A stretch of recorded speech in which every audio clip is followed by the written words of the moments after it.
মোদি আদানি আতাত নিয়ে বিস্ফোরক রিপোর্ট প্রকাশ ওয়াশিংটন পোস্টের।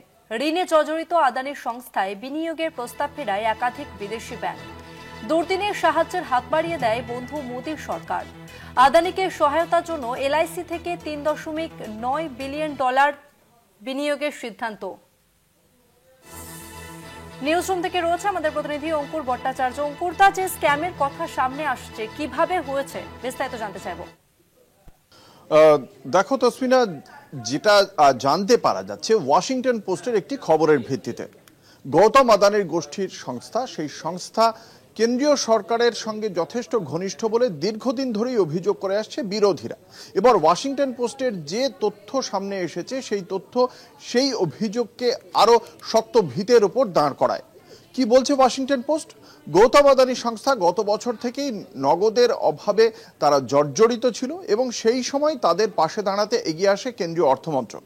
কেন্দ্রীয় অর্থমন্ত্রক, নীতি আয়োগ এবং এলআইসির শীর্ষ কর্তারা একটি বৈঠক করেন এবং সেই বৈঠকে স্থির হয় এলআইসিতে যে গোটা দেশের মানুষের কষ্টার্জিত অর্থ জমা রাখা হয় ভবিষ্যতের জন্য, সেই টাকা থেকে গৌতম আদানির সংস্থায় টাকা ঢালা হবে এবং তার পরিমাণ কত? প্রায় 34,000 কোটি টাকা। এই টাকা গৌতম আদানির সংস্থায় ঢালার পর সেই টাকার মাধ্যমে গৌতম আদানির সংস্থা খানিকটা উজ্জীবিত হয় এবং তারা আবার 5,000 বন্ড বাজারে ছাড়ে। সেই বন্ড আবার সবচেয়ে বেশি সংখ্যক কিনে নেয় এলআইসি।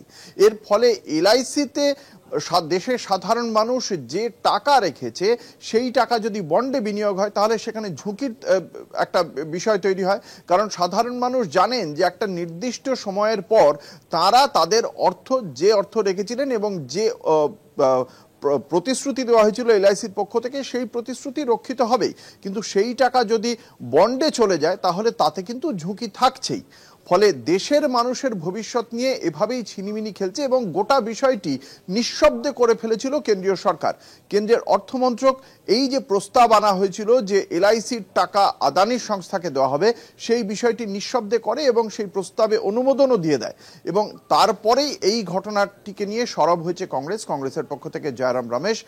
তিনি খুব স্পষ্টভাবে এই বিষয়ে এক্স হ্যান্ডেলে একটি পোস্ট করেছেন এবং তিনি বলেছেন দীর্ঘদিন ধরেই তাঁরা বলে আসছেন এবং তাদের প্রায় 100টি প্রশ্নের একটি সিরিজ ছিল যেখানে তাদের এই প্রশ্নমালার নাম তারা দিয়েছিলেন হাম আদানিকে হ্যায় কন, এবং সেই প্রশ্নমালার থেকে তারা প্রথমে যৌথ সংসদীয় কমিটির তদন্ত দাবি করেছিলেন এবং এই মুহূর্তে তাদের বক্তব্য যে অন্তত পক্ষে পাবলিক অ্যাকাউন্টস কমিটিতে, সংসদের যে পাবলিক অ্যাকাউন্টস কমিটি থাকে সেই পাবলিক অ্যাকাউন্টস কমিটিতে এই ঘটনার তদন্ত করতেই হবে বলে তারা দাবি তুলেছেন। এবং একই সঙ্গে এই যে আদানির সঙ্গে প্রধানমন্ত্রী নরেন্দ্র মোদীর যোগ নিয়ে তারা যে দীর্ঘদিন ধরে অভিযোগ করছেন, সেই কারণেই এই স্ক্যামকে মোদানিস মেগা স্ক্যাম বলছেন তারা। মোদি এবং আদানির নামের একটা সংযোগ ঘটিয়ে তারা বলছেন, সেই সন্ধির মাধ্যমেই বলছেন মোদানিস মেগা স্ক্যাম। এবং এই বিপুল কোটি টাকা, প্রায় 34,000 কোটি টাকা এলআইসির থেকে এভাবে যে আদানিকে দেওয়া হচ্ছে তা নিয়ে প্রশ্ন তুলে দিয়েছে কংগ্রেস। তসমিনা, ধন্যবাদ অঙ্কুরদা। নিউজরুম থেকে সরাসরি ছিলেন আমাদের প্রতিনিধি অঙ্কুর ভট্টাচার্য।